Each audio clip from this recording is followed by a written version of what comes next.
Hello বন্ধুরা, আমরা অনেকে ওয়াইফাই ব্যবহার করি। উপরে শুধু ওয়াইফাই চিহ্নটা আসে, কিন্তু ওয়াইফাইয়ের যে কতটুকু আমাকে নেট দিচ্ছে সেটা আসে না। সো আমার ফোনেও দেখতে পারছেন যে উপরে উপরে দেখতে পারছেন ওয়াইফাই শুধু সিগন্যাল আছে, কিন্তু কতটুকু ওয়াইফাই আসছে এরকম কিছু দেখাচ্ছে না। সো ভিডিওটাতে আমি দেখাবো কিভাবে আমি ওয়াইফাই সিগন্যালে কতটুকু আমি নেট আসছে এটা আমি দেখাবো কিভাবে এটা করতে হবে। সো এই জন্য আমাকে সেটিংসে যাওয়া লাগবে। সেটিংসে যাওয়ার পরে ব্রাইট ডিসপ্লে অ্যান্ড ব্রাইটনেস, হ্যাঁ, এখানে ক্লিক করা লাগবে। ক্লিক করার পরে নিচে স্ক্রল করতে হবে, করার পরে দেখতে পাচ্ছেন স্ট্যাটাস বার, এখানে ক্লিক করতে হবে। এই দেখতে পাচ্ছেন শো ইন্টারনেট স্পিড। সো এখানে অন করার ফলে দেখতে পাচ্ছেন আমার ওয়াইফাই সিগন্যাল উঠেছে।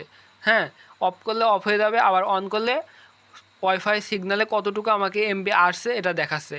আবার যে ব্যাটারি পার্সেন্টেজ, এটা অফ করলে ব্যাটারি পার্সেন্টেজ দেখাচ্ছে না, অন করলে ব্যাটারি পার্সেন্টেজ দেখাচ্ছে। সো আশা করি বুঝতে পেরেছেন। ধন্যবাদ।